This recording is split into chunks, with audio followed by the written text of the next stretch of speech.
All right. We good? Everybody can see that? Yep, looks great. Awesome. All right. Cool. So we're going to be learning about how to create a safe space for LGBTQ people today. Um, yeah, let's just go into the presentation. So a little bit about the organization that I come from. I come from Equality Michigan. We are Michigan's statewide um, lesbian, gay, bisexual, transgender, and queer LGBTQ political advocacy organization. We used to be known as the Triangle Foundation. So if you know us by that name, we now go by EQMI. All right, and here is our small but mighty team. You might have heard about our work before. We had Capital Day yesterday. That is the C4 side of the organization. So they focus on nonpartisan political advocacy, just making sure that LGBTQ people have rights, fighting for legislation, things like that. And then we have the side of the organization that I'm on, which is C3, and that mostly focuses on individual advocacy. We have our ACE team, very small team, but we help out LGBTQ people who have experienced some sort of hate crime, domestic violence, things along those lines, and we can swoop in and give them some resources and help them out. Here's a little bit more about the types of services that we have.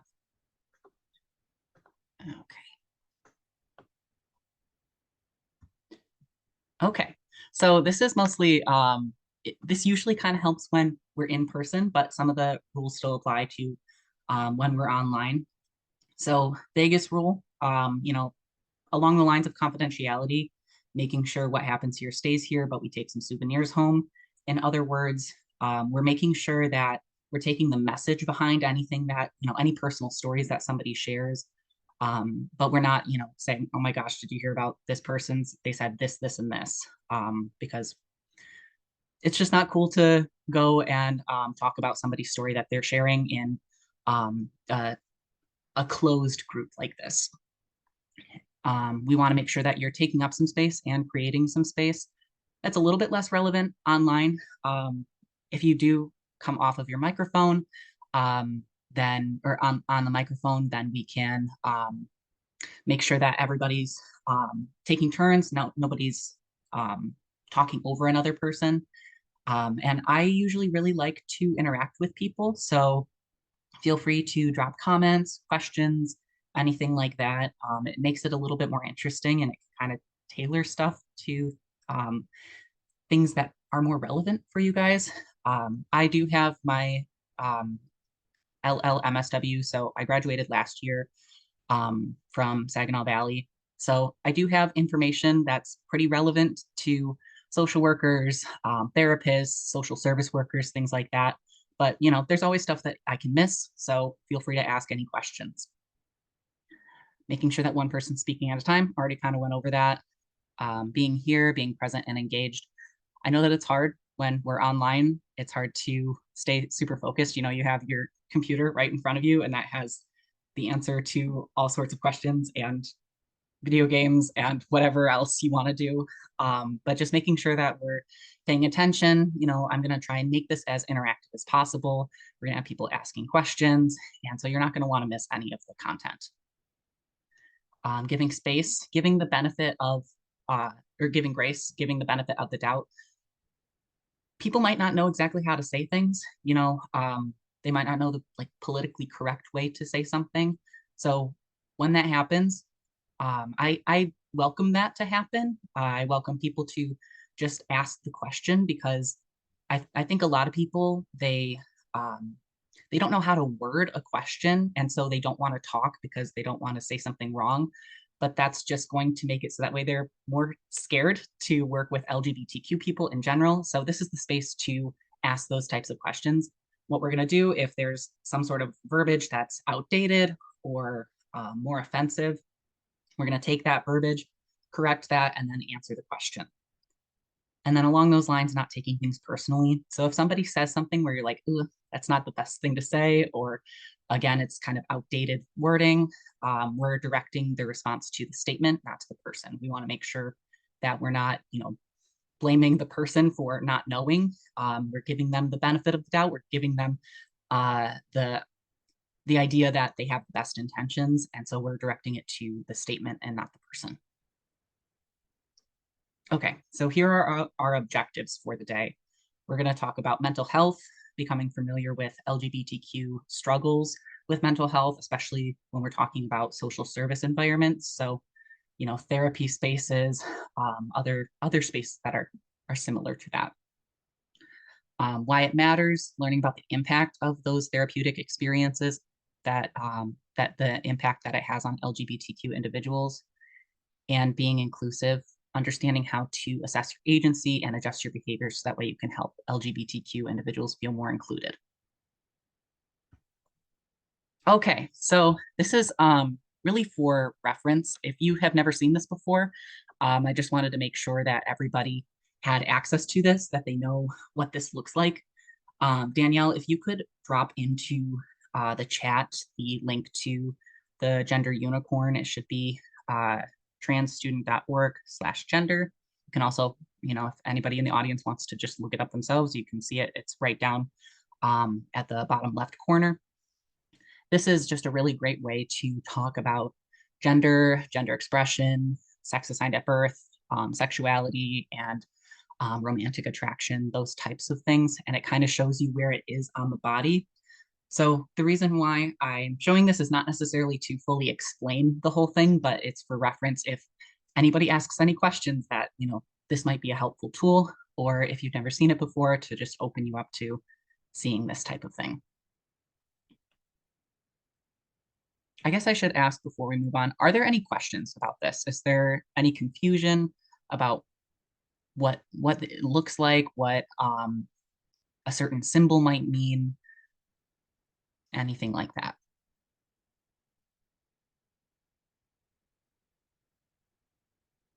Okay, we can keep moving if there are no questions. We can always move back if you have questions about it. These are slideshows, so that it has the ability to move forward and move backwards, so we can come back to it. Okay, so we're going to talk about LGBTQ mental health. All right, so first off, talking a little bit about discrimination. If you're not aware, this is just the most basic information out there. LGBTQ individuals continue to experience significantly higher rates of discrimination than non-LGBTQ individuals. If you weren't aware, LGBTQ people experience discrimination. And that's true for almost every setting. When we're talking about healthcare, employment, housing, public spaces, that type of discrimination happens almost everywhere. So that's going to include therapeutic spaces, that's going to include social service agencies. So that's just something to keep in mind. It's pervasive, it's everywhere. And then over 1 in 3 LGBTQ adults reported facing some kind of discrimination in the past year, compared to fewer than 1 in 5 non-LGBTQ individuals. And then when we talk about intersectionality with that, nearly half of LGBTQ people of color and LGBTQ people with disabilities have experienced that discrimination in the past year. And then that increases even more when we're talking about transgender and non-binary individuals, and then intersex individuals as well. Okay, these are some ways that people can experience that discrimination, or things that kind of create that discrimination. So we have cisnormativity, heteronormativity, cissexism, and heterosexism. When you look at the terms that are on the left, they kind of mirror the terms that are on the right. When we're talking about the ones on the left, we're talking about things that cause discrimination against transgender individuals. When we're talking about the stuff on the right, talking about things that cause discrimination against people who are part of a sexual minority, people who are gay, lesbian, bisexual, things like that. So cisnormativity is just assuming that everyone is cisgender and not transgender. It doesn't account for all of the different experiences that people can have. And it's often not something that's intentional. It's not something that, somebody's going to try to assume that everybody is cisgender. It's just, when you're going about your day, you kind of have to make assumptions about people. And the assumption is kind of that somebody's not going to fit into a minority, they're going to fit into the majority. And so you're going to assume that a lot of people are cisgender. And that can create some things where transgender people can kind of slip through the cracks of things where they're not thought about. And so different services that they might need aren't services that they can access. And then cis sexism is the belief that excludes and stigmatizes non-cisgender identities. And this is uh, a little bit more intentional. It's something that is usually kind of on a more societal level. It's less an individual thing and more of something that exists in society, and um, that can exclude transgender people from institutions, policies, practices. So that's going to be kind of the bigger things that they're going to experience, not being able to have an ID that matches their gender identity or that the name that they go by, things like that. And then we have heteronormativity, which is the assumption that everybody is heterosexual, not part of a sexual minority. Again, it doesn't account for all of the different experiences that of people who are not straight. And it's not going to be very intentional. It's going to be something that you just assume about people. You're going to, if you look at somebody, let's say you have a new coworker, let's say that she's a woman, and you're trying to make small talk. There's the chance that you could see a ring on her finger, and you could be like, "Wow, your husband has great taste." Or something along those lines, just trying to make small talk. And that's assuming that that person is not part of a sexual minority. That's assuming that they are heterosexual or that they're married to a man when they could be married to a woman or somebody who's non-binary. And so it's not going to be something where you're trying to be intentionally homophobic, but it's something that kind of creates that environment of homophobia and just an exclusion of people who are part of sexual minorities. And then when we're talking about heterosexism, kind of the same thing as cissexism, but when we're just talking about people who are part of sexual minorities. Again, it's going to be a little bit more at the societal level, at the institutional level, and it's going to create barriers for people.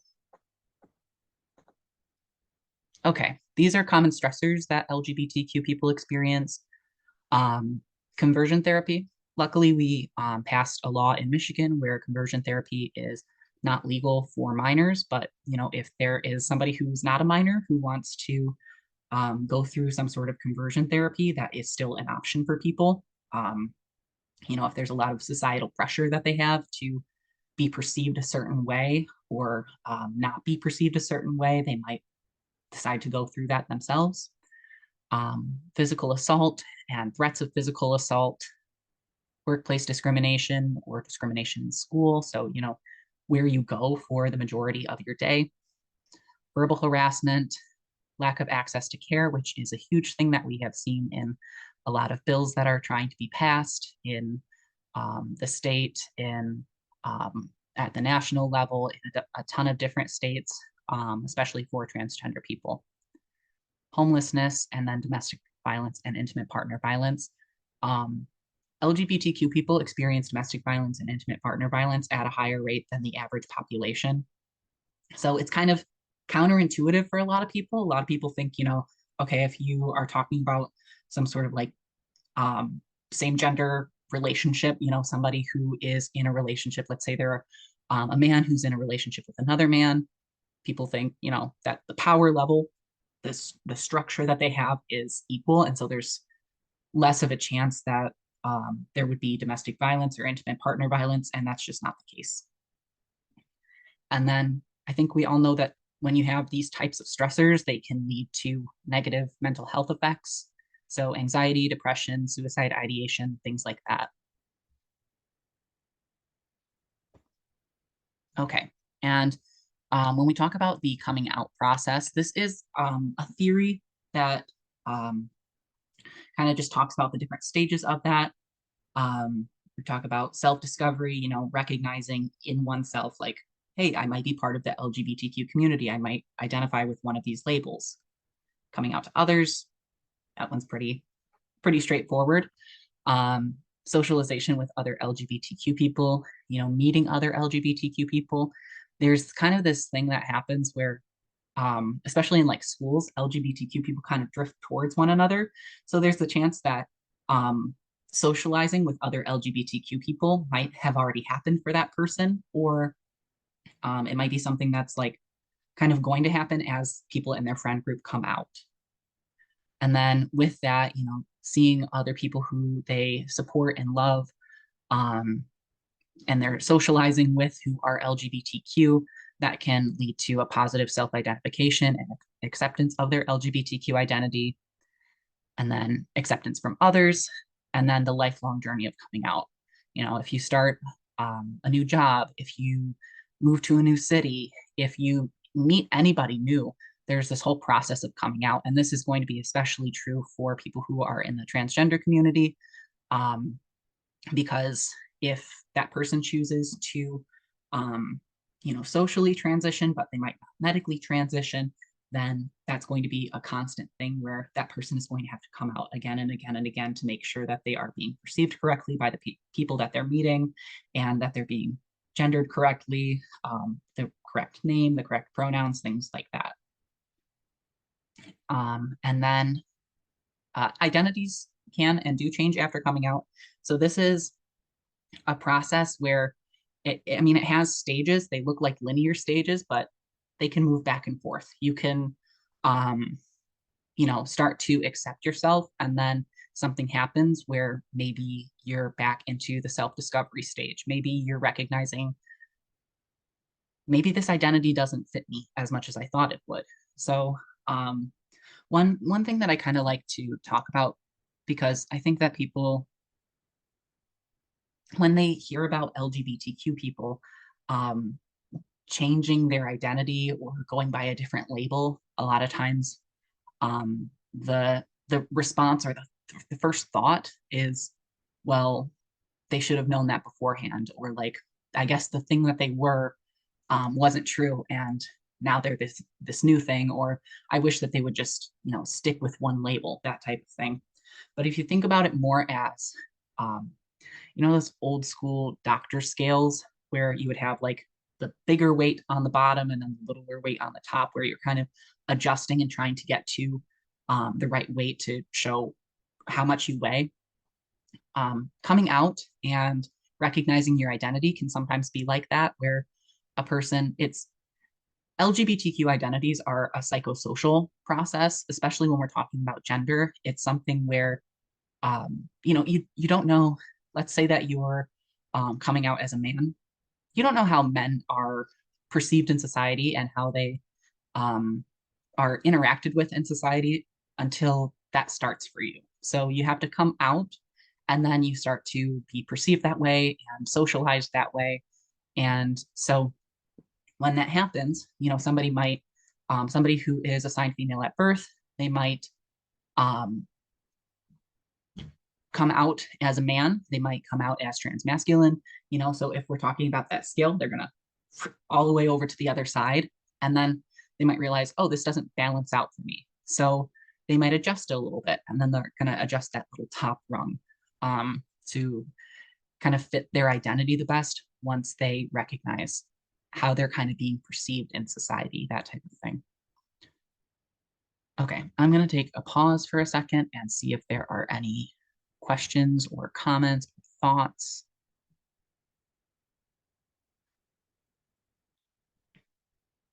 There's nothing in the chat section right now, and if folks would rather unmute, feel free to raise your hand.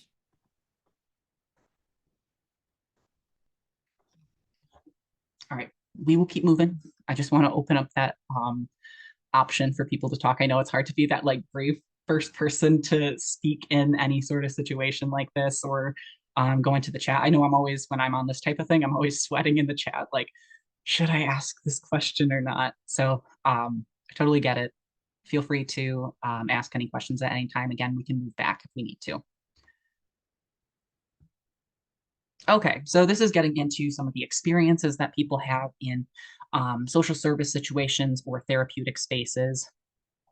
We have education burdening. So this is something that a therapist or a social service worker might have a transgender client do for them. relying on the client to educate the social service worker on transgender issues. So, um, like let's say that somebody comes out to them as transgender and then they start talking about bathrooms. They start talking about, bathroom bills and, well, which bathroom are you going to go in? And um, do you think it's right for a person to go into this bathroom when they look this way? That type of thing. Um, Asking these really uncomfortable questions and talking about topics that aren't really relevant to the situation. That's not something that's helping the client. It's something that's kind of educating the therapist or the social service worker.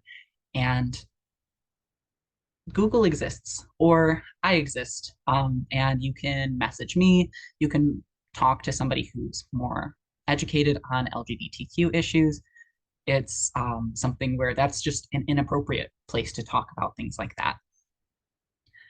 Gender inflation, so overlooking other important aspects of a transgender client's life beyond gender. Um, so looking at a transgender client as if um, their gender is the only thing that impacts their life. There's not multiple things that are going into any type of situation. If they've experienced some sort of discrimination, if they're experiencing hardships in their family, stuff like that, putting that all on that person's gender and only recognizing their gender as the factor that's leading to that. Gender narrowing, applying preconceived restrictive notions of gender. So for this type of situation, a common thing that might happen is a person comes out as a transgender woman, and then the social service worker might kind of go, okay, well, if you're going to be a woman, then let's get you focused on, feminine clothes and how to do your makeup and uh, uh, voice training and things like that. So that way that person can pass better as a woman when that might not be what the client wants. Fitting them into this narrow idea of what a woman can be, because that might be how the therapist or the social service worker sees gender.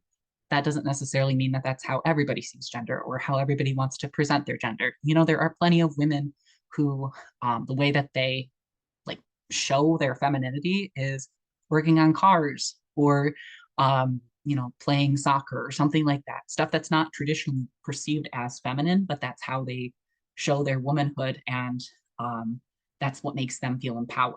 And that can be the same for transgender women, despite people thinking, okay, well, if you are switching over to a different gender, then you have to fit into this narrow box.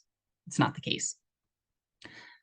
Gender avoidance, just not talking about gender at all in sessions. And this is something where, if the client doesn't ever bring it up, you can ask a couple of questions to kind of try and bring up that type of conversation.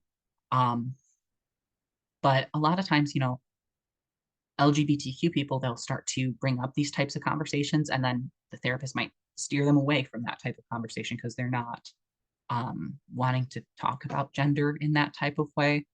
So that can be gender avoidance. And then gender generalizing, making assumption that all transgender individuals are the same. There's stereotypes that come along with transgender people, and assuming that if a person comes out as a transgender woman, a transgender man, as non-binary, that they're going to act a certain way or be a certain way. And that's not the case. There's a whole range. I mean, it's a group of people. If you ever go into a group of people, there's always going to be so much variation. If we're talking about social workers, like we all have this path that we want to go down, leading the world and people towards better mental health and better wellness. But there's a lot of different ways that a social worker might want to do that. There's macro social work, there's micro social work, and there is a ton of options within both of those. And so narrowing somebody to one stereotype of how they should be just because they identify under this umbrella, that doesn't it doesn't really work. Okay, and then gender repairing. These next two are kind of interrelated. Conducting therapy as if the transgender identity of a client is something to be fixed, and stigmatizing transgender identities as a mental illness to be treated or the cause of all of their problems. So when we're talking about this, we're talking about not looking at this the issues that transgender people experience as societal issues, looking at it as an individual issue, something that a person needs to fix or have fixed for them. And this is kind of getting into conversion therapy type things where, you're trying to make a person adhere to the therapist's or the social service worker's idea of what that person should be like. And then gatekeeping, controlling access to gender affirming medical resources. I mean, a lot of times when people are trying to get top surgery, bottom surgery, gender affirming hormones, that's something that they might need a therapist note for, just, for reasons for the doctor, them not wanting to have insurances come back and try and pull back money from that type of thing. So not giving those letters, not helping out an LGBTQ person, a transgender person with being able to receive that care it's gatekeeping. Okay. And then these are more general LGBTQ experiences in therapy. Um, a lot of these were either personal stories that I have heard from other people, kind of the generalization of what that story looks like, going online, listening to people's stories, and again, generalizing it, kind of doing the like qualitative research and making themes out of this. And some of these are from research articles, and some of these are from me looking at stuff and going, this is something that a lot of people seem to be experiencing. So a classic one, misgendering, using the incorrect name or incorrect pronouns, misunderstanding the difference between sexual attraction, romantic attraction, gender identity, gender expression, and sex. That's kind of going back to the gender unicorn that I showed at the beginning. That can help distinguish between those different things, what they might look like, how they are seen on the body, and where they're felt. I apologize if you can hear my dog barking. She's downstairs. I also have a cat, so if he pops up, then working from home is great. We love it. Okay, centering your own experiences rather than using your experiences as a tool to connect with clients. There have been times where a lot of LGBTQ people talk about how they've experienced times where people will just bring up random irrelevant things, like, oh, like a manager will come up and be like, well, my cousin is gay, and then just kind of leave it at that, where it's like, why are you bringing this up to me? Like, I see that you see that I'm in the LGBTQ community, you want to relate to me in some way, but it's not really a relevant thing. There's no real conversation happening from it. It's not really getting to know me any better. It's just trying to, like, I see this thing and I want to connect with you.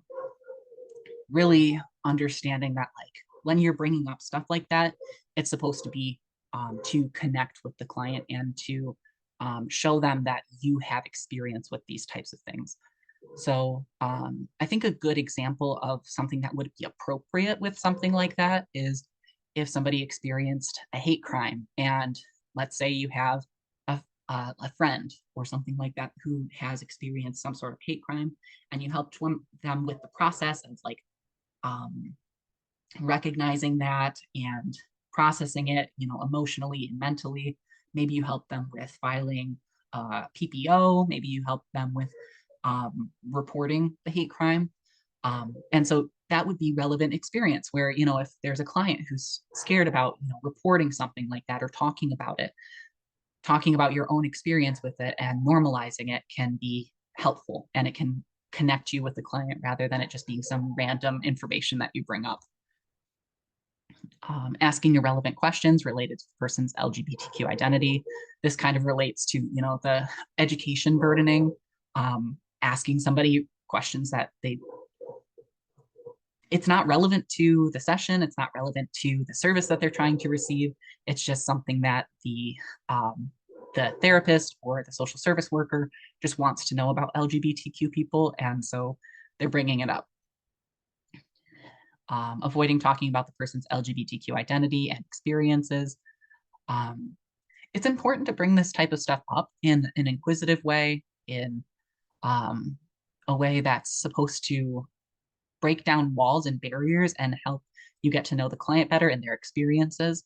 And so you do want to talk about it. You don't want to push too hard because it's something, it's up to the client to talk about their own experiences. But if it's relevant to the work that you're doing, then asking some questions just to, like probing questions, just to kind of poke at it a little bit. And then if they're really not receptive to that or they don't want to talk about it, then laying off for a little bit, but letting them know that you're interested in talking about that, that you want to talk about that, and that it would be helpful for them probably. And then pushing clients to come out when they're not ready. So that one is a huge one, especially for minors. That's a huge safety issue. Pushing a client to come out when they're not ready can lead them back into the closet. It can lead them to, if they don't have those support systems, if they don't have people around or the confidence in their own identity, sometimes people will go back into the closet and um, they won't want to fully express themselves because it's kind of a battle to express themselves when they have come out when they're not ready or it's some sort of non-affirming or dangerous situation. It can be really, really harmful.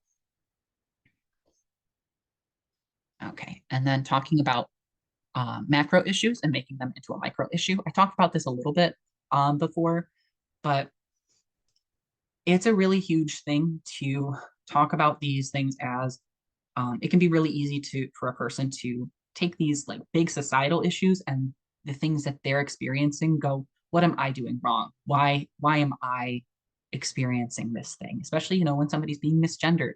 That's a huge thing where um, the feeling is I should be doing something different because people are misgendering me and that's my fault that they're misgendering me.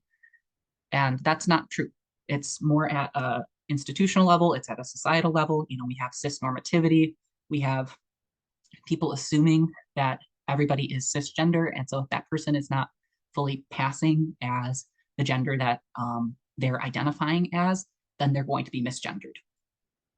And so that's something that's at a higher level than just the individual level, and emphasizing, talking about how it's not that person's fault, but it's an issue that they're experiencing. So figuring out a way to kind of shield them from that that experience and shield them from the discrimination that they might experience because of their identity, not because their identity is wrong or the things that they're doing are wrong, but because society needs to change and we have not gotten to that point yet. Emphasizing the importance of having biological family in their life despite discrimination. So if a person has experienced something negative with their family, let's say they came out to their family and there was pushback or they were just not accepting at all, that's something where that person might want to cut off their family. If they're not accepting of their identity, that doesn't do anything to those family members, that they might not want to have that person in their life anymore, especially if it's an ongoing struggle of trying to explain themselves and not being able to be accepted by them.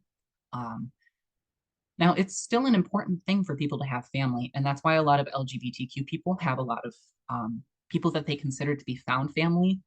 So making sure that those LGBTQ people have people who they consider to be close friends or family in their life, that they have those support systems, but it doesn't necessarily have to be biological family in order for it to feel like family or to be a major support system in their life. Sometimes biological family is not going to be that support system. Referring clients to non-LGBTQ friendly providers.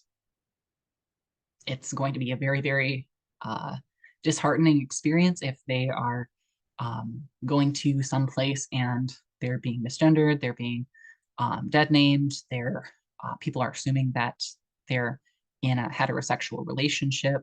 it's going to be an uncomfortable thing where they have to explain themselves rather than just focusing on receiving the care that they need. And then whenever I talk about religious things, I always want to talk about it with extra caution, because I never want it to come across like you cannot have religious beliefs and you cannot express those religious beliefs, especially when your organization is like religion based or religion focused. It's perfectly fine to have that, but you have to know that LGBTQ people often have religious trauma. They've had things that they've experienced where they've experienced discrimination in the church, or have had people discriminate against them on the basis of religion. And although they're, you might not believe that, and you might go, well, the way that I perceive the religion that I follow or the spirituality that I have, I love LGBTQ people, and I'm not discriminating against them. That's amazing. That's wonderful. You have to make sure that you're very explicit about that you're talking about it. If you're working for a religious organization, making sure that on their website and on their social media, that they're explicitly saying that they support LGBTQ people, or that they accept LGBTQ people on social media, saying that type of stuff, organizing with LGBTQ organizations, and helping out with events, stuff like that. And, just having like basic stuff in your office, stickers, pamphlets, inclusive things towards LGBTQ people. Okay, I see that there are some things going on in the chat. Are there any questions? There's no questions yet, but just folks are sharing some comments and experiences that they've had similarly to what you've been describing. Yeah. Well, it's unfortunate that like people who have experienced, or you've experienced these types of things before. But it's good to know that these are relevant things to everybody. Okay, and then I do see a question that just popped up. For letters, are there some signs for people who may not be ready for surgery, and how to approach that with the client? Um, I don't know about signs that somebody is not ready. I guess, just making sure that they're knowledgeable about what it entails, what the surgery entails. That's usually something where I find that people are going to be more cautious approaching something like that than, being like, all right, I'm just going to go get a surgery. That's a scary thing. It's it's a safe procedure, but it is still a medical procedure, and usually people don't want to do medical procedures if they don't have to. And so usually people, when they say that they want to have some sort of surgery, they're going to have thought of that for probably a long time. Some questions to ask just to make sure that they're ready, asking how long they've thought about this type of thing. If they've thought about it for over 6 months or a year, if you think about it, if you're getting like, anything done, anything that's some sort of like medical procedure, especially, like some sort of plastic surgery type of thing, if you've been thinking about it for a while, you probably want it. It's not something that it's, um, especially when we're talking about um, surgeries for gender affirming purposes, it's not something that has a huge regret rate. Usually, when people do get any type of surgery to affirm their gender, it's something that they were really looking forward to. It's something that they really wanted, and it's a long process usually. It usually takes at least 6 months. Um, you know, Getting the paperwork in, getting the consultation, and then booking the surgery and getting the surgery done. It's something that takes time. So usually nobody's really going to rush into it unless they have like connections, or they're like some sort of celebrity who's able to, kind of bypass those types of things. Yeah. So yeah, usually I would say that if somebody is suggesting that type of thing and they're asking for a letter, they've usually thought about it quite a bit. But asking how long they've been thinking about it, asking if they've thought about, and this is usually stuff that a doctor's also going to talk with them about. If they've thought about the different processes behind that, what that might mean to them, those types of things. Okay. we will keep on moving. Great question though. Fantastic. And I welcome any other questions that people have. Okay, looking at why this matters a little bit. So it has an impact when people experience these types of things. It can not only stunt progress for mental health. So let's say a therapist is being non-inclusive towards an LGBTQ person, especially transgender client. It can not only stop the progress because the client might not have buy-in to the therapist, they might not feel safe with the therapist, but it might even create more distress for transgender clients. If we're thinking about it, a lot of times LGBTQ people might not have somebody who's supportive in their life. So a social service worker is somebody who, they would hope would be supportive, and not getting that support, not getting that affirmation from a social service worker can create a lot of distress if that social service worker was supposed to be their person, to be safe to come out to. Um, it's not to say that if you misgender somebody one time, or if you make some sort of mistake and you apologize, you recognize it and apologize for it, that it's going to completely deteriorate the rapport that you've built with them. But it can be something that's disheartening. And then again, for transgender clients, barriers to affirming care might prevent progress with other mental health struggles. So there was a study that was done. This one specifically found out that when transgender clients had some sort of eating disorder, that their gender dysphoria impacted their body dysmorphia or their struggles with their body. So this is a little thing that I have because I'm a words person. And this is something that a lot of people mix up. So there is body dysmorphia and there's gender dysphoria. Dysmorphia and dysphoria. They're two separate things. They're interrelated. They're both having to do with the body and how somebody's perceiving their body, but they're two different things. So when we're talking about body dysmorphia, that's usually talking about somebody who has a disconnect with their body, where they're looking at their body and it doesn't look to them the way that it actually looks. It's kind of like one of those funhouse mirror types of things where there's a disconnect with how somebody actually looks and how they're perceiving how they look. And that can lead to eating disorders and things along those lines. When we're talking about gender dysphoria, that is also a disconnect that somebody has with their body, but it's the like chemistry that they have going on in their brain, and the way that they identify with their gender. It's going to have a disconnect from how they're seeing themselves in the mirror. So when we're talking about body dysmorphia, that's something that can usually be treated through therapy, and that's going to be probably the best way to treat that type of thing, because it's something that you have to work through.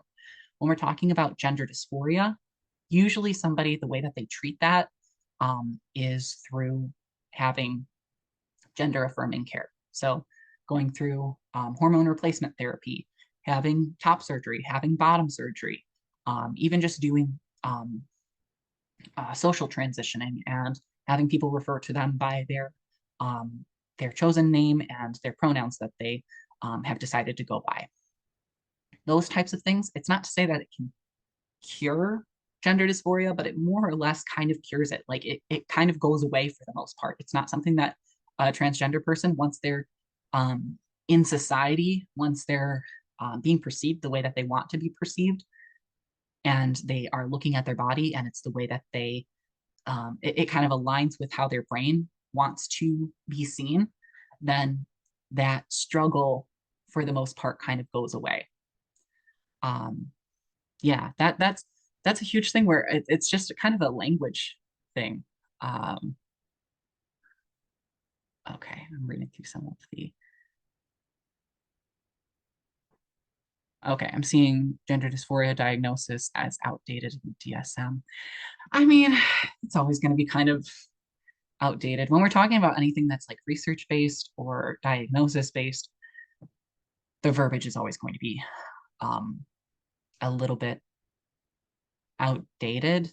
The only thing that I will say with having gender dysphoria as a diagnosis. The reason why that's important, and if we're thinking about diagnosis as a tool for somebody to receive the care that they need, that's what gender dysphoria is for. Like diagnosing somebody with gender dysphoria, that's what that's for. It's that way when that person decides, I mean, if that person decides, it doesn't mean that every transgender person is going to want to have medical procedures and medications that treat that gender dysphoria. But if somebody does choose to go through that option, having gender dysphoria as a diagnosis and having it as a standing diagnosis, something that's been there for a while, can be really, really helpful in that person getting gender affirming care and it going through insurance and it being something that's paid for by insurance. Okay. So we'll keep moving. Oh, wow. Okay. We probably need to move a little bit quicker. I'm glad that this is filling up the time. Okay, cool. Keep asking questions. If we don't get to them now, we'll get to them at the end. Okay. In general, taking more LGBTQ focused courses and learning more about the LGBTQ community is going to create more understanding and it's going to create a more favorable opinion of LGBTQ people. It's never really going to be a bad thing. It's always going to be a positive thing in helping out LGBTQ clients. Even if you feel like I know everything, I promise you, you don't. Like, this is my job. This is what I do. I'm constantly learning new things and there's constant research that's being put out. The Trevor Project is a huge organization that does a lot of uh, for LGBTQ youth, focuses on research with mental health. And they're coming out with new things every year. And they're having reports on all of the social and political things that are happening in the world and that effect that that has on LGBTQ youth. And there's plenty of other research that comes out every year. So I promise you're not going to be completely bored if you feel like you already know all of this information. There's probably some things that you don't know, or you can start a conversation. You know, you can go in the chat and start a conversation about a question that you have or getting into a more in-depth topic. Yeah, if you're not comfortable with the topics, you want to make sure that you are comfortable, because if you're not comfortable, how can you ask the right questions to your client? If you don't know the words to use, if you don't know even how to bring up those types of topics, there's a risk that you might not ask those questions at all, or you might ask questions that are uncomfortable for your client. And so we want to make sure that you are comfortable with this terminology, that you're comfortable with understanding like how to ask these types of questions. So it's not a weird question to ask or an irrelevant question to ask. It's going to kind of dig into that person's ability to understand themselves better. Okay, and this is just for information, just letting you know in case you're like, I don't think that this happens in therapeutic spaces. 1 in 3 LGBTQ adults reported encountering at least one kind of negative experience or form of mistreatment when interacting with a mental health professional in the past year. And again, that increases when we're talking about LGBTQ people of color, and it increases even more when we're talking about specifically transgender or non-binary individuals. All right, and how to be inclusive. This is the stuff that we all want to know. Okay, so this is talking a little bit about what the process for therapy might look like when you're talking to somebody who is just out as LGBTQ. They might need greater levels of support and understanding. You want to make sure that they have access to other LGBTQ people, make sure that they have peer support, that they have mentors, that they just have friends who are LGBTQ who can understand their struggles, or, you know, if we're talking about LGBTQ youth, making sure that they have a GSA.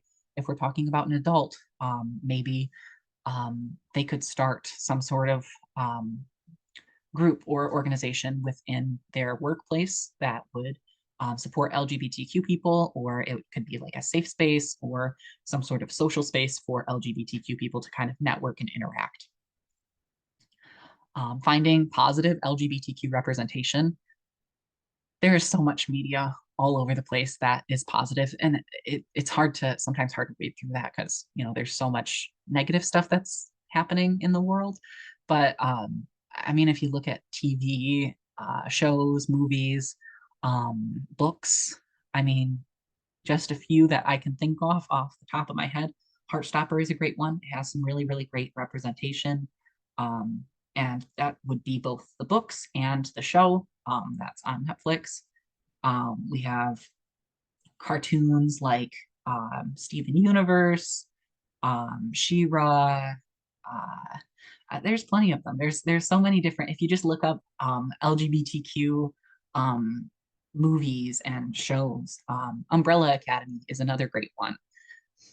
There's positive representation anywhere and everywhere that like if you just look for it, you can find it and you can recommend. You know, if I love cartoons, so if like I had a therapist and I was like, I'm really looking for LGBTQ like support and representation, they might go, okay, what are some cartoons that have LGBTQ representation? And then they can look that up and get back to me and be like, hey, have you tried watching this show? I heard that it's really good and it has some representation from people who are kind of a part of the LGBTQ community.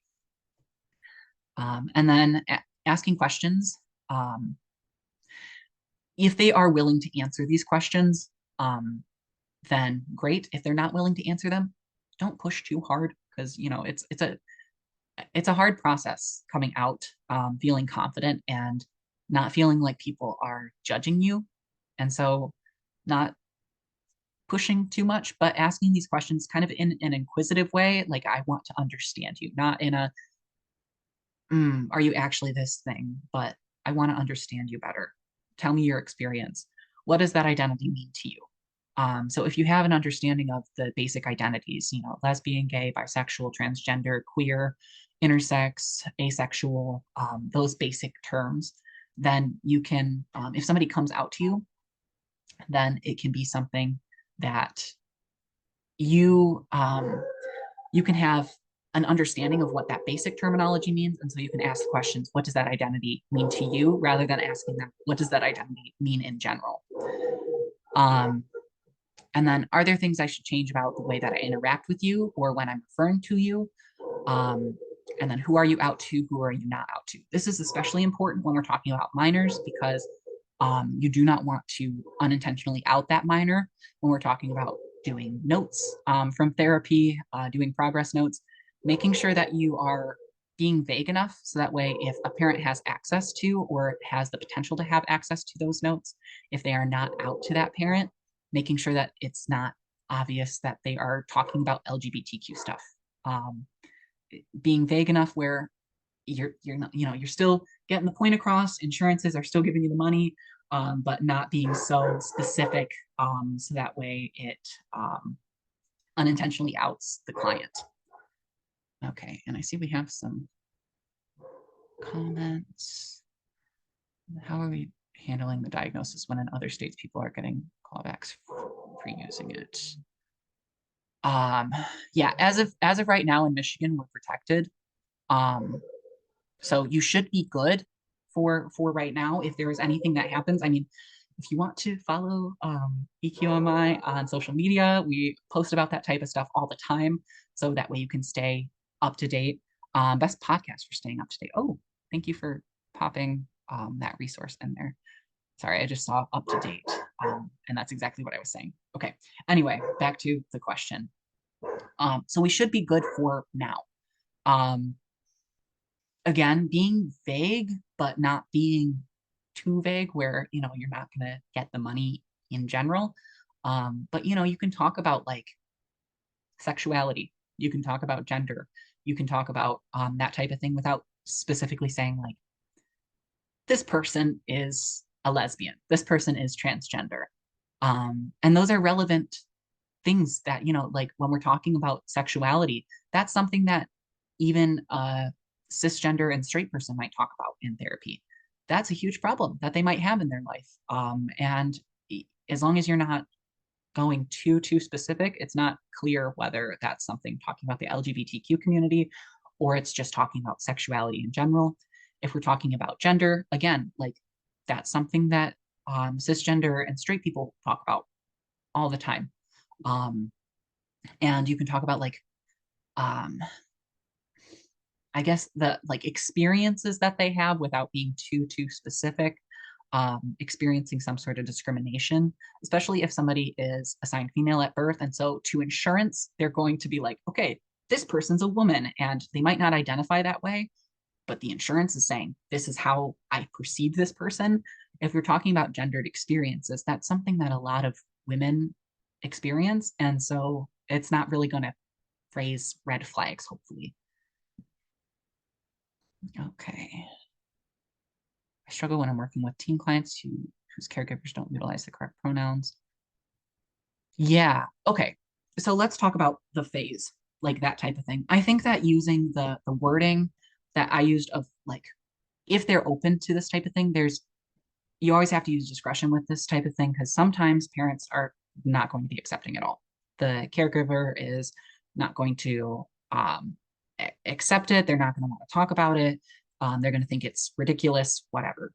And then there's people who just don't understand and they want the best for their um, their child. They want the best for the person that they're taking care of. And they know that being in the LGBTQ community sets that person up for failure in a lot of ways in society. And talking about the importance of having a supportive person, because just having one supportive person can drastically change an LGBTQ person's mental health and their life. Talking about how it's either you're going to be supportive of this person or you are going to lose them. Because that's what's going to happen. And if they need kind of like a metaphorical slap in the face to recognize like you're going to lose your child if you aren't accepting, whether that's the child committing suicide or the child just completely cutting them off, recognizing that that's what's going to happen. If they're not accepting of their child, that child is going to not want to be around them. And so, you accept them for who they are, and we can work through helping you to accept them, or you lose them. Okay. Thank you, Danielle, for popping that in the chat. Feel free to follow us if you want to stay up to date with stuff. Okay. All right. Keep on moving. Keep on moving. Yes. Okay. So when somebody has a more established identity, if they've already been out for a while, there are plenty of people who, they're in their 30s, 40s, 50s, whatever. They've been out for a while. They know that they're LGBTQ. They obviously, it's still an ongoing process of having to come out to people, but it's something that they've done for a long time that they're used to.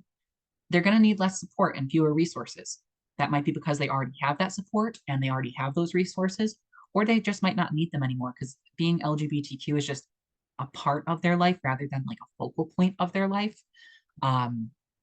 Ensuring that you are using the correct name, pronouns, terminology when you're referring to the person, listening if they correct you on things, and then setting up a dialogue. And if there is something that arises that's related to their LGBTQ identity, letting them know that you're an accepting person, that you would like to talk about it if they want to bring up that type of topic, but not pushing any further, not being like, well, we need to talk about this because if you've already been out and you know yourself and you're not having problems with it, there's no real reason to talk about it as like an issue or something that is to be solved, or protective factors need to be put up because they've already existed.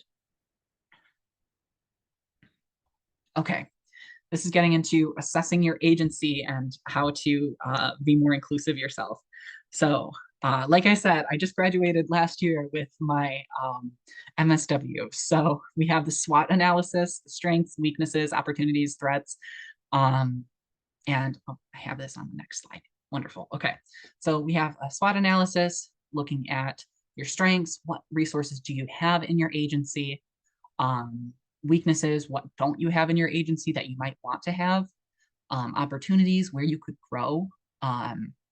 And then threats, what you might face, what could go wrong in supporting LGBTQ people.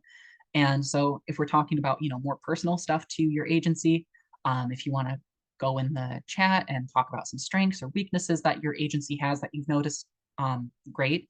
If you want to get a little bit more general about it, talking about some opportunities like, hey, this is a really great thing that we've talked about or that I've thought about and I want to start implementing.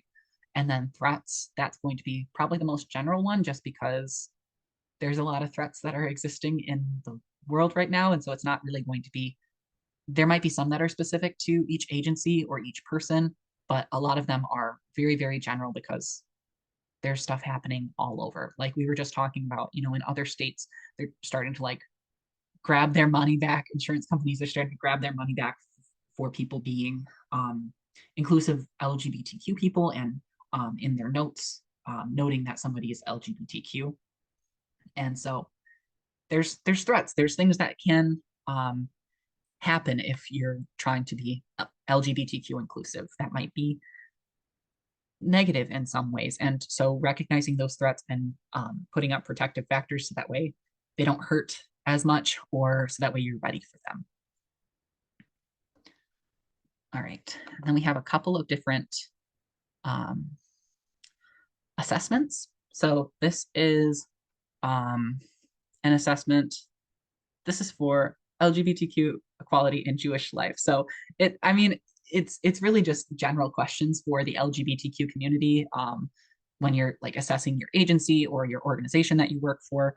A lot of these, sometimes they're more relevant to like businesses, and a lot of people, they work for nonprofits or places that are essentially nonprofits or not for profits.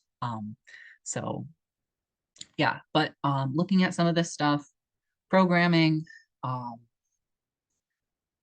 yeah, including yourself into these types of events.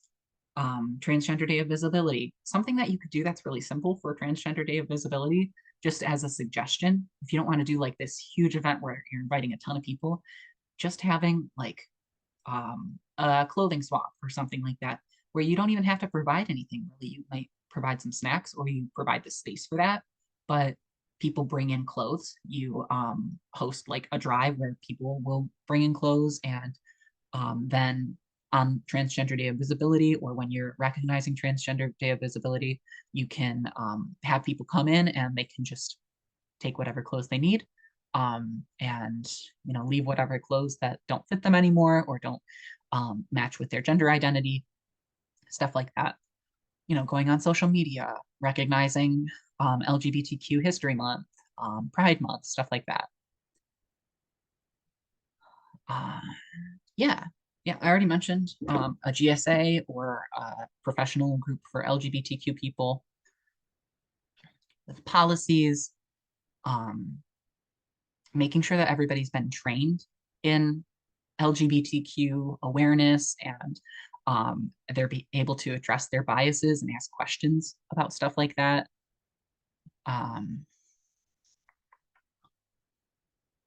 Yeah, providing training for everybody, especially I think that a group that's sometimes missed is the front staff. Like when we're talking about, going into some sort of agency, sometimes you have like a secretary there and they might not have the same credentials or qualifications as the people who are working there or the same like level of knowledge on stuff. But when we're talking about somebody who is at the front of the organization, they're the person that, if you're calling the organization, they're the person that people talk to. If they're going to the organization, that's going to be the person who's checking them in. You want to make sure that they're knowledgeable about LGBTQ stuff as well, because if they're not knowledgeable and they say something that is not quite right, maybe they use outdated language, maybe they misgender somebody, and it's not to say that that is malicious in any way, it's just that they don't know.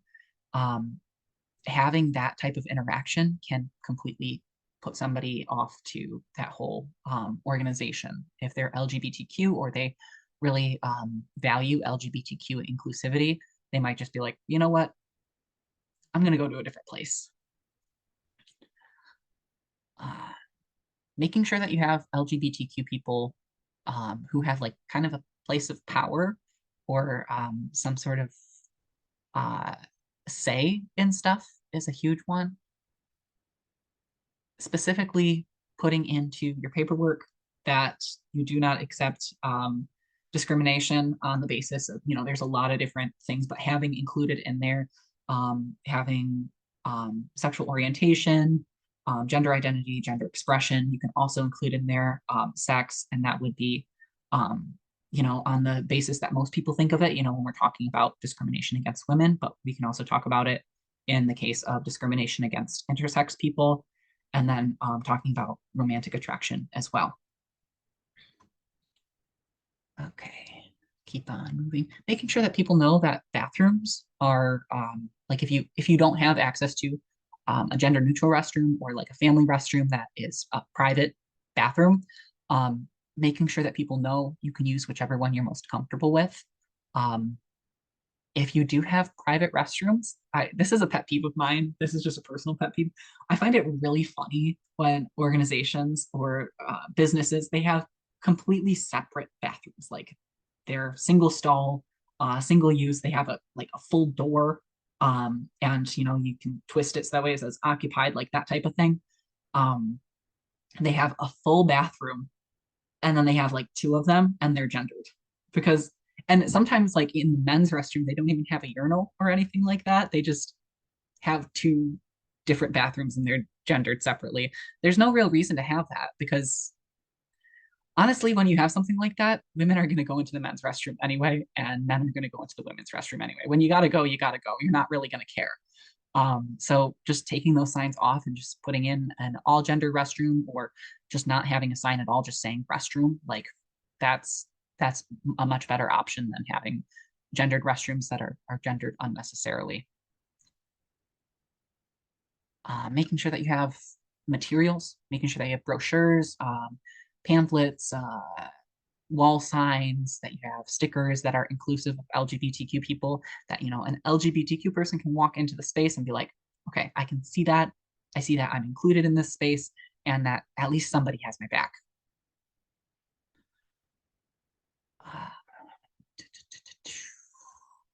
Yeah, okay. That's good for this one. I pulled these up ahead of time. I should just use that. Okay. Then we have another one. This, I'm pretty sure is from the UK, so don't mind if there's some words that are spelled a little bit differently than we spell them in the US. But I think that this is a great audit tool. Yeah, so making sure that staff are supported in that like awareness of LGBTQ people, that you have a safe space for LGBTQ people, that you have policies and procedures that include LGBTQ people, that there's some sort of monitoring to make sure that you're constantly updating things and that it is going to be inclusive of people with different sexual orientations and gender identities than just the common cisgender heterosexual person, and that making sure that your organization is promoting, publicizing, engaging with LGBTQ people, and promoting their business for LGBTQ people as well. Okay, and then this one has like a little bit more of a like they're a little bit more straightforward with this is a very simple thing. All staff have received LGBTQ awareness training. That's a yes or a no answer. That's I mean, you can have some people have, but for the most part, a lot of these are yes or no answers. And so they're a lot easier to scale, which at the end of each one, they have you scale them. And they have they have a little chart for each category. So yes, and if I'm remembering right, then Danielle, yes, awesome. Danielle put this in the chat. So yes, you can go ahead and follow those links and fill them out for yourself or for your institution, for your organization, and make sure that you're inclusive of LGBTQ people. And this is just, it's not the end all be all. It's the way that you, it's kind of like a base level of, okay, we have these metrics in place and then we can build from there, or we can get ideas from these types of things where you might not think about this stuff. And being able to recognize like, oh, we don't have a bathroom for people who like are non-binary or aren't comfortable with going into a gendered bathroom. That's something that we could maybe work on. You know, if your office is going through like infrastructural changes, if you're adding on a new wing or something like that, that's something that doesn't happen very often. But if it does happen, you can add a gender neutral restroom. That's something to add that you might not even think about. Okay, this is not, there we go. Okay, this is full screen. Okay, cultural understanding. This is that way, it's more than just like the metrics and more than just the you know, putting up a pamphlet, having brochures, like stuff like that. It's more than just that. It's actually being able to understand what LGBTQ people go through and their experiences. So, going beyond understanding the terminology, distinguishing between sexuality and gender identity, understanding the impact that familial or peer rejection can have on an LGBTQ person. Um, yeah, that can, like I said, it can lead somebody to kind of go back into the closet. It can be something that kind of sticks in a person's mind and makes them not want to be fully expressive of themselves. Um, if this is not to say that this is the case for every single LGBTQ person, but there might be some LGBTQ people who have experienced some sort of familial or peer rejection. And so because of that, they don't want to be as like open about themselves as they might be if they didn't experience that type of thing. They might be less expressive with how they present themselves. They might, you know, try and pass as straight or cisgender more often because they want to fit into, you know, they have that kind of like voice in the back of their head telling them that they should fit in because that's going to decrease the amount of rejection that they face. And so things like that to keep in mind where it can have impacts that kind of like, it's kind of like a ripple effect. You know, it's something that you might not even think about, that like the reason why they present this way might be because they have experienced familial or peer rejection, or that might be something that has impacted that. And again, I want to emphasize that's not everybody. That's just an example of how that might happen. Acknowledging the invalidation of sexual orientation, same-sex relationships, and gender identity. Recognizing polyamory. This is something that I was surprised to find in some sort of like research article, but yeah, there's a strong overlap with people who are in the LGBTQ community and people who do polyamory.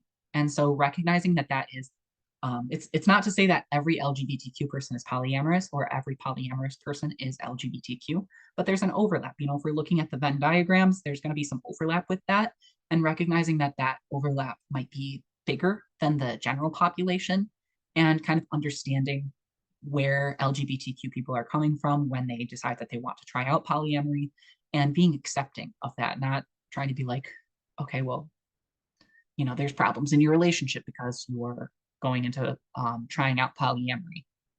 And something that people just want to try out sometimes. And that might work out really great for them. It might work out really bad for them. And helping them through the whole process. Exploring the effects of internalized homophobia and transphobia on individual well-being. Kind of talked about this a little bit with, you know, the voice in your head telling you, you know, you want to fit in, you want to adhere to people's expectations of what you should look like, and exploring that as something, it's something that exists in almost every LGBTQ person's mind. And for some people, it's more pervasive than others. So recognizing that as something that might come up and pointing that out when you see it or hear it.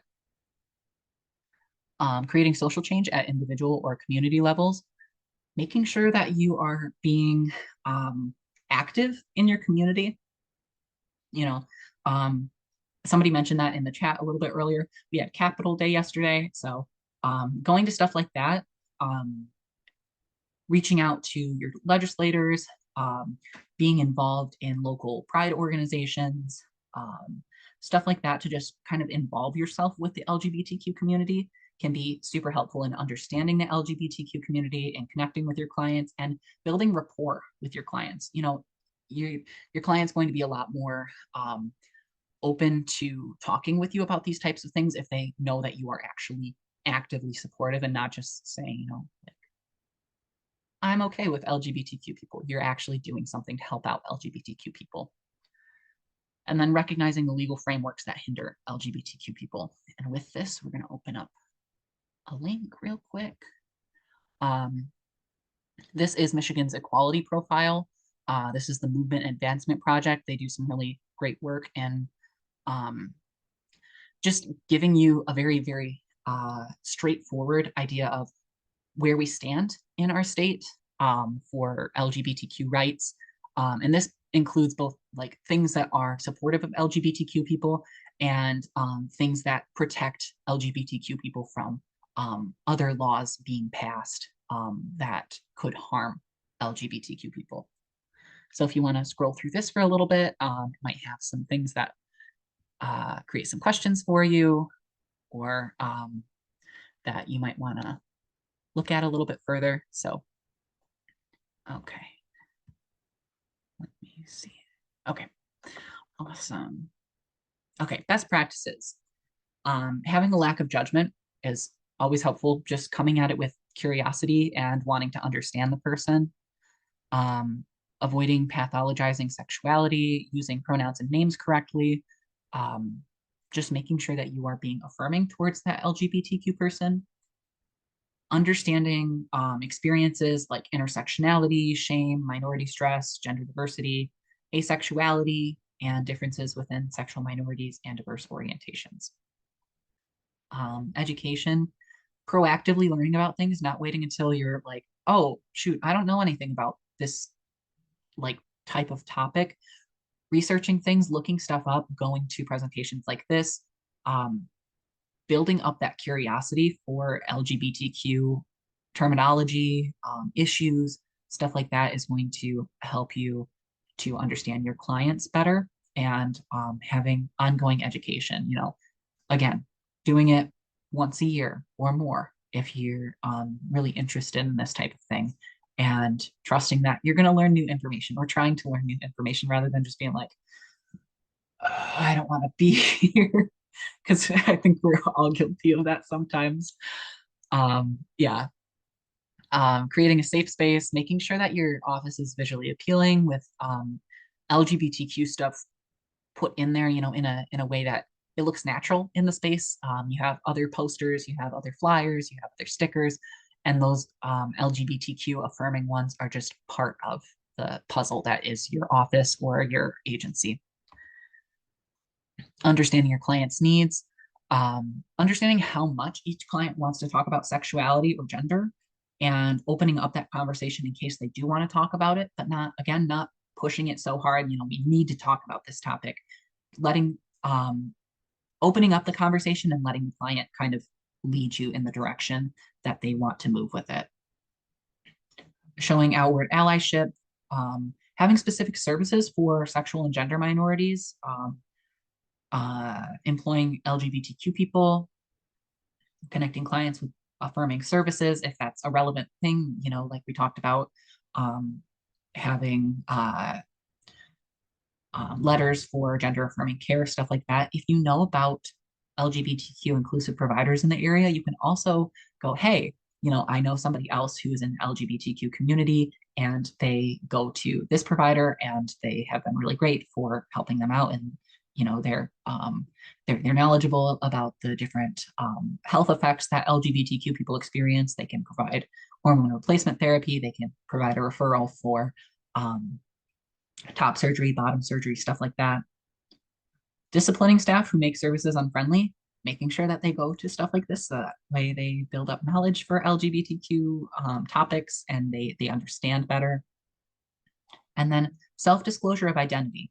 And we usually think about this as disclosing as an LGBTQ person, but this can also be somebody who doesn't identify in the LGBTQ community, recognizing their own sexuality and gender, and talking about that as something that might be a barrier, or it might be something that helps them to connect. Bringing up that type of thing can open up the conversation So that way somebody can talk about their hopes with therapy, with their services that they're receiving, um, and their fears for what this whole thing might look like if they have a therapist who isn't as closely demographically like um, similar to them as they might hope.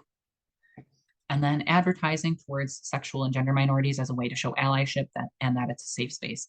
And let me tell you, like, this is not just going to be something where it's like, okay, we're attracting LGBTQ clients. There are plenty of people who want to be in LGBTQ inclusive spaces that aren't LGBTQ. If we're thinking about parents of LGBTQ people, people who have friends who are LGBTQ, people who just care about LGBTQ rights, they're going to want to be in a space where it's inclusive of LGBTQ people. And so advertising in those types of spaces can be helpful, not just to gain more LGBTQ clients and more awareness in the LGBTQ community, but elsewhere. All right.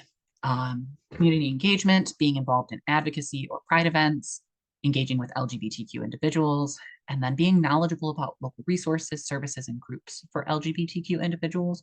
Just knowing about what exists in the community is a great thing, and being as active as you possibly can. Making sure that you can, if it's possible, obviously, you know, some agencies, they are not secular. They have infrastructure issues, but like we talked about with intersectionality, making sure that services are accessible for people with physical disabilities, with disabilities that are invisible, like that type of thing, making sure that it's a safe space for people to talk about that type of thing.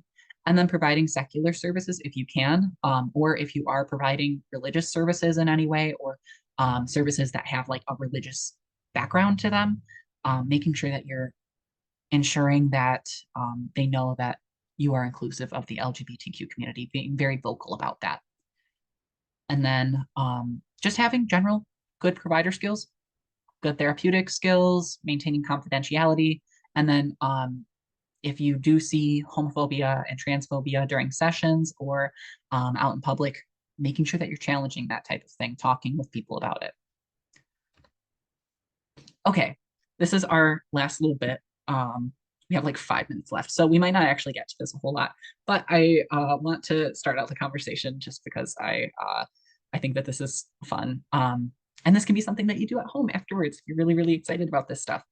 Okay, testing your knowledge, thinking of LGBTQ resources in your area, or if you don't know any, then you can go online and find resources in your area, finding a couple of options, two to three options, naming the resource, what does it do for LGBTQ people, what areas does this resource service? You know, sometimes they're bound by city or county, sometimes they're statewide, sometimes they're national, so it's depending on, you know, what you're finding. If you're having trouble, then what keywords are you searching? Where are you searching? And recognizing that there might be some service gaps in your community and thinking about, okay, how can I help out with this? Or what might be something that can fill this gap? Thinking about if there's other organizations that, you know about, if there's no organizations that help out with LGBTQ people who have experienced domestic violence or intimate partner violence in your area, and you know an agency that is inclusive of the LGBTQ community, but they might not advertise that, talking with them and seeing if they'd be willing to advertise that a little bit more, if they'd be willing to, there's some, I'm losing the words for it right now. There's databases that some websites have or organizations have where they list off in like each county or in each state different organizations that are inclusive of LGBTQ people. And so sometimes, you can add yourself to that type of database and then LGBTQ people can find that organization, that resource easier. Okay, this is just a summary. I'm going to skip past this because we have like 5 minutes left. And I have this for everybody. So if you want to take out your phone, scan the QR code, I can also pop the link in here or we can send out a link afterwards. But yeah, this is not required, but it's great. It's So that way my manager knows that I was here and doing work and not actually just going, I wanted to do this, but I didn't actually do it. So, okay. I'm seeing. Do you have any advice regarding advocating for policies in a school district that build equality and promote LGBTQ acceptance? Um, so as it goes with um, the ability for schools to show LGBTQ things and be supportive of the LGBTQ community. As of right now, there's not anything stopping people from doing that.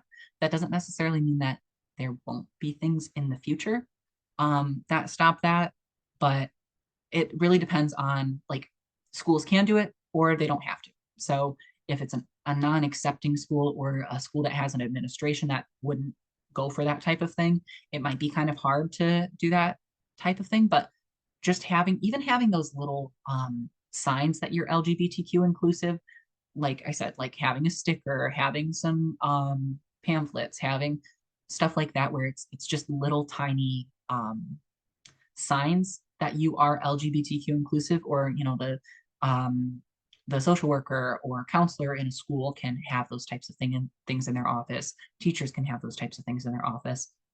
One thing I actually really like, we have our sticker, which has the colors that have been on the slideshow. So red, white, and blue. And so they have EQMI on there, and then they on the bottom they show Equality Michigan. It's something that's, if an LGBTQ person sees that, or if somebody who is part of a minority sees something like that, they're going to go, oh, I know what that is. Or they might go, I don't know what that is, but I'm going to look it up. But somebody who is not LGBTQ inclusive it's not going to raise huge red flags because, it's red, white, and blue. It kind of looks like America, like that type of thing. So having stuff like that where it's subtle, but not so subtle that people won't notice it.